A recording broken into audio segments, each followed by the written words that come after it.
Okay, in the following two videos, we will see how to program the cutoff of the part that we have here and the backwork operations that will take place here. So let's look at the cutoff part of the program by starting with the tool geometry. T1601, we have two geometries, Z0, that is the side of the cutoff blade that is on the part side here, and then the Z1 that is on the bar side. We have also the possibility to input the difference in X for the case we have a pointed cutoff tool. And then here, very important, the width of our blade, which will be taken into consideration for the calculation of the amount of part you can take out of a bar. So it's important this one is precise as well. Okay, this is all for the moment for the cutoff geometry. Let's look quickly at the initial speeds. We have the speed for the S16 spindle. It is the position where we will be in front of the cutoff tool. So let's say for the moment, I just put a value of 3000 RPM. We can always optimize that later. And this is the speed for the counter spindle.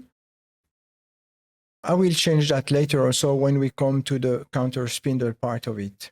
Even if it's not the same, I don't have to worry, as here it will be automatically synchronized with my S16 spindle. Okay, let's look at these three operations for the cutoff now. We have the pre-cut, the actual cutoff, and the end of cut. We can see here that at the end of the pre-cut, our counter spindle will have moved to its pickup position, and when we get to the pre-cut diameter, it will close the collet. Also, we can see here that it will be perfectly synchronized by that time. As it moves towards the position for picking up the part, we will decrease the torque on the Z motor.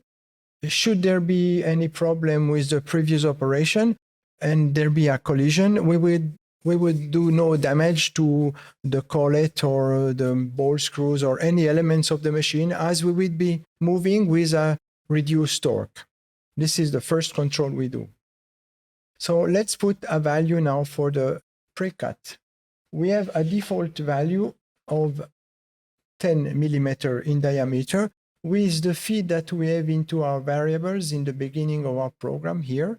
We have 0.08 per revolution. If that is okay, I can leave it like that, or I can just override it with another value. So the idea of the pre-cut is to go as far as possible, but still with the part safely attached to the bar, of course. So here I can go to, according to my part, I can go down to a diameter, let's say, of 5.5. And then I keep the same feed, okay? So this is my pre-cut.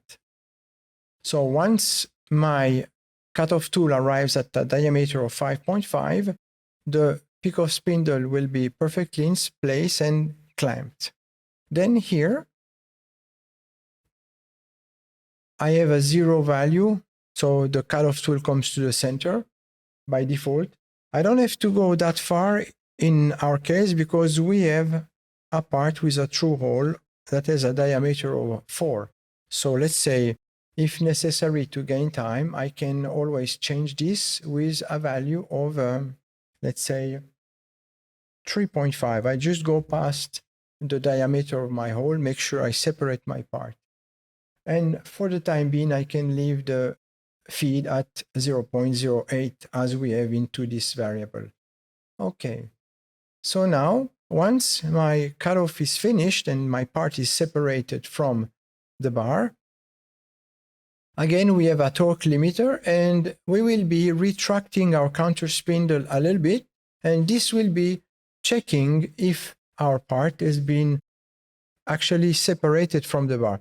Because you could have, for example, your cutoff tool that breaks, and then your part will not be separated from the bar.